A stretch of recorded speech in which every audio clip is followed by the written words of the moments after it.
Good evening friends. जैसा कि हम लोग फिजिकल ज्योग्राफी की सीरीज कंटिन्यू कर रहे थे, तो उसमें आज हमारा टॉपिक है रॉक। आज हम रॉक के बारे में पढ़ेंगे। रॉक बेसिकली होती क्या है? रॉक को रॉक शब्द का हमारे दिमाग में आने से ही, रॉक शब्द आने से ही हमें समझ में आता है कि रॉक बेसिकली क्या होती है। कठोर और ठोस दो चीजों से मिलकर बनती है, हार्ड एंड सॉलिड। रॉक होती क्या है, किस पे डिपेंड करती है, कैसे बनती है, और रॉक देखने में कैसे होती है। इन सबका बेसिक जो एलिमेंट है वो है मिनरल। हर रॉक में डिफरेंट मिनरल्स का एक ग्रुप होता है, जैसे silica, iron, aluminium, manganese, ferrous and quartz. इसी पे डिपेंड होता है रॉक फॉर्मेशन, रॉक की क्वालिटी एंड रॉक का कलर, रॉक का फिजिकल नेचर, रॉक का केमिकल नेचर। तो आगे देखते हैं, जैसे जैसे मिनरल में चेंज होता है, रॉक में भी चेंज होता जाता है। जैसे हम कुछ एग्जाम पॉइंट ऑफ व्यू से कुछ जो टर्म्स हैं, जैसे फेलरिक। फेलरिक मीन्स फेल्सपार और सिलिकेट, यानी जिसमें फेलरिक आया है तो उस रॉक में फेल्सपार और सिलिकेट दो एलिमेंट्स प्रेजेंट होंगे। मैफिक का मतलब फेरस, मैफिक का मतलब फेरस और मैग्नीशियम। अब इनका फॉर्मेशन कैसे होता है? जैसे हमारी जो अर्थ है, लिथोस्फेयर में क्रस्ट और अपर मेंटल का जो पार्ट होता है, उसके अलावा ये देखते हैं कि जैसे जो नीचे होती है, जो अर्थ है, ये ये इनर, इनसाइड, और ये आउटसाइड। इनसाइड में जैसे यहाँ पे भी लावा होता है, और जब वॉल्केनिक इरप्शन होता है, जैसा कि हमने लास्ट लेक्चर में देखा था, तो वॉल्केनिक इरप्शन में तो लावा यहाँ पे भी आता है। तो जो ये लावा होता है धरती के अंदर जो मौजूद तो होता है, वो मैग्मा होता है, लेकिन यहाँ से जो आउटर सरफेस में आता है, ये जो लावा होता है, ये क्योंकि अंदर होता है, क्योंकि इस पे फिजिकल फोर्सेस का, एक्सटर्नल फोर्सेस का उतना प्रभाव नहीं पड़ता है, ये क्योंकि एटमॉस्फेयर के संपर्क में नहीं आता है, इसलिए इसकी कूलिंग क्या होती है, लेट। इसकी कूलिंग क्या होती है, लेट होती है। और ये फिजिकल एटमॉस्फेयर के संपर्क में आता है, इसलिए इसकी कूलिंग क्या होती है, फास्ट होती है। तो क्योंकि इसकी कूलिंग फास्ट होती है, क्योंकि इसकी कूलिंग स्लो होती है, इसलिए ये कैसे फॉर्म में होते हैं, क्रिस्टल फॉर्म में होते हैं। और इसकी कूलिंग फास्ट होती है, तो ये भी क्रिस्टल फॉर्म में होते हैं, but comparatively less crystal form में होते हैं। तो जो ये इनसाइड वाले, अंदर वाले होते हैं, ये इनको हम लोग क्या बोलते हैं, इग्निशियस रॉक। और जो ऊपर के होते हैं, वो भी इग्निशियस रॉक होते हैं, पर अंदर क्या होता है, ग्रेनाइट होता है, और ऊपर क्या होता है, बेसाल्ट होता है। ऊपर क्या होता है, बेसाल्ट, जो लेयर पे होता है, और जो अंदर होता है वो क्या होता है, ग्रेनाइट होता है। और इन्हीं जब ये जो इग्निशियस रॉक होता है, इनमें जब चेंज आता है, जैसे ये क्योंकि ये थोड़ा-थोड़ा लेयर्स में ठंडा होता है, जब ये एक लेयर के बाद दूसरी लेयर के बाद तीसरी लेयर, ऐसे-ऐसे एक-दूसरे के ऊपर पड़ती जाती है, तो ये क्या फॉर्म हो जाती हैं, सेडिमेंट्री रॉक्स। और इन सेडिमेंट्री रॉक्स और इग्निशियस रॉक में जब out external forces like wind, air, water and ये wind, air, water heat generate करती हैं, प्रेशर जनरेट करती हैं, तो इनसे क्या बनता है, मेटामॉर्फिक।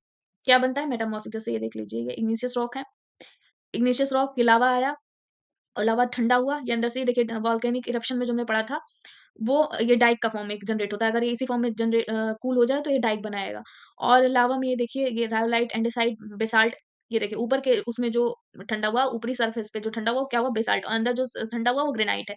ग्रेनाइट का ही एक फॉर्म है गैब्रो। और उसके बाद डायोराइट, ग्रेनाइट, ये देखिए। और आगे देखते हैं इसका फॉर्मेशन।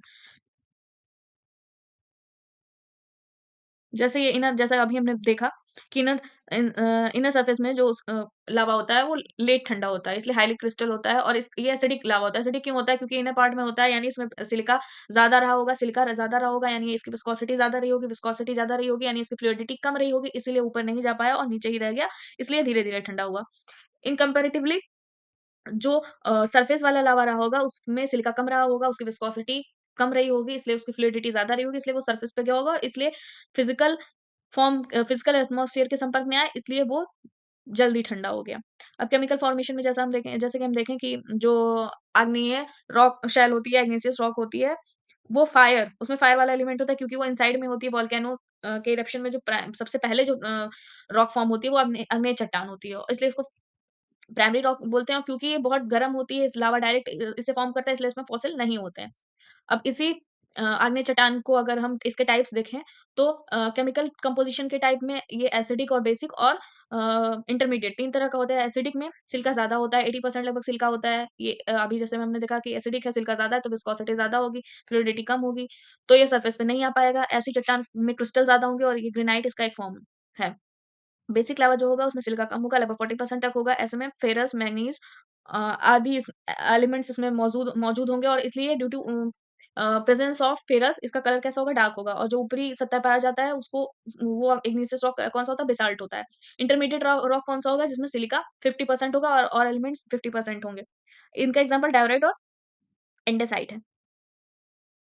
दूसरे प्रकार का जो इग्निशियस रॉक होगा वो कैसे होगा? निर्माण के आधार पर। निर्माण के आधार पर क्या? धरती के अंदर और धरती के बाहर या फिर हम बोल सकते हैं कम गहराई में या ज़्यादा गहराई में। जो ज़्यादा गहराई में फॉर्म होगा वो क्या होगा? पातालीय रॉक होगा। इसका एग्जांपल ग्रेनाइट है। जो शैलो डेप्थ पे फॉर्म होगा वो मध्यवर्ती आग्नेय चट्टान होगा। जो सबसे बाहरी सतह पे फॉर्म होगा वो कौन-सा होगा? बेसाल्ट होगा।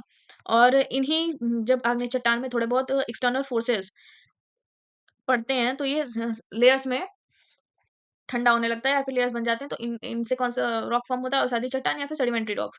ये कैसे बनते हैं? जैसे इनकी जो बनने का वो क्रम है इसमें 4 कारक उत्तरदायी होते हैं जैसे अपक्षय, अपर्दन, परिवहन तथा निक्षेपण। अपक्षय मतलब कोई भी जो रॉक होगा उसका अपक्षय मतलब जब जैसे पानी या हवा आया तो उस पे उसको तोड़ने लगा उसमें तो उसके टूटने से उसके छोटे-छोटे कण फ़ॉर्म हुए और उसके बाद अपरदन अपरदन मतलब उन लेयर को एक जगह से दूसरी जगह छोटे कणों में उसको तोड़ने लगा। उसके बाद परिवहन मतलब ट्रांसफॉर्मेशन मतलब वो उसको एक जगह से दूसरी जगह ले जाने लगा। निक्षेपण मतलब डिपोज़िशन डिपोज़िशन मतलब उसको जो छोटे-छोटे कण थे उनको दूसरी जगह पे वो डिपॉज़िट करने लगा। और इस तरह से लिंथिफिकेशन या शैली भवन हुआ जिससे चट्टानों का अवसादी चट्टान का निर्माण हुआ। और ये जो चारों निक्षेपण, परिवहन, अपरदन और अपक्षय इन चारों को सामूहिक रूप से हम लोग क्या बोलते हैं? अनाच्छादन। क्योंकि ये लेयर्स में फ़ॉर्म हुआ था, परत दर परत ठंडा हुआ था या फिर जो कारक इनपे निर्भर थे वो भी इनके एक परत के ऊपर दूसरी परत से ये बने हुए हैं तो इनमें परत होती है, अवसादी चट्टानों में परत होती हैं। और इनमें जीवाश्म भी होते हैं, इनमें खनिज कंपैरेटिवली कम होते हैं। इसका एग्ज़ाम्पल कोल, बलुआ पत्थर, चूना पत्थर, शैल, कांगोराइट और कोलोमराइट तथा क्ले है। रूपांतरित या कायांतरित चट्टानें ऐसी हैं जब आग्नेय चट्टानों या सेडिमेंट्री चट्टानों में या रूपांतरित चट्टानों में भी बाह्य कारक जैसे प्रेशर या हीट यांत्रिक भी हो सकते हैं और बाह्य भी हो सकते हैं। इनके कारण चेंजेज़ आते हैं तो एक नई रॉक बन जाती है जिसे कायांतरित या रूपांतरित चट्टानें कहते हैं। प्रेशर क्यों जनरेट होता है? जैसा कि धरती पे प्लेट्स एक-दूसरे से कन्वर्जेंट होती रहती हैं, डाइवर्जेंट होती रहती हैं, ट्रांसफॉर्म होती रहती हैं। तो उनसे क्या होता है? प्रेशर जनरेट होता है और उन प्रेशर से फ्रिक्शन और हीट जनरेट होता है। तो इनसे एक जो शेल है वो दूसरे शेल में कन्वर्ट होती रहती है। जैसे ग्रेनाइट आग्नेय जो चट्टान है वो नीस में कन्वर्ट हो जाती है, क्ले शेल सिस्ट में, सैंडस्टोन क्वार्ट्ज में, क्ले और शेल हीट ये स्लेट और फाइलाइट में कन्वर्ट होती है, कोल एंथ्रासाइट और ग्रेफाइट में, कोल डायमंड में भी चेंज होता है। कोल डायमंड में कब चेंज होता है और कोल एंथ्रासाइट में जब हीट का प्रभाव पड़ता है तो एंथ्रासाइट या ग्रेफाइट में चेंज होता है और जब कोल में प्रेशर का प्रभाव पड़ता है तो डायमंड में चेंज होता है। ऐसे ही लाइमस्टोन जो है वो मार्बल में चेंज होता है। इस तरह से ये रॉक वाला पोर्शन हमारा समाप्त होता है। कल से हम पढ़ेंगे climatology. Thank you for watching.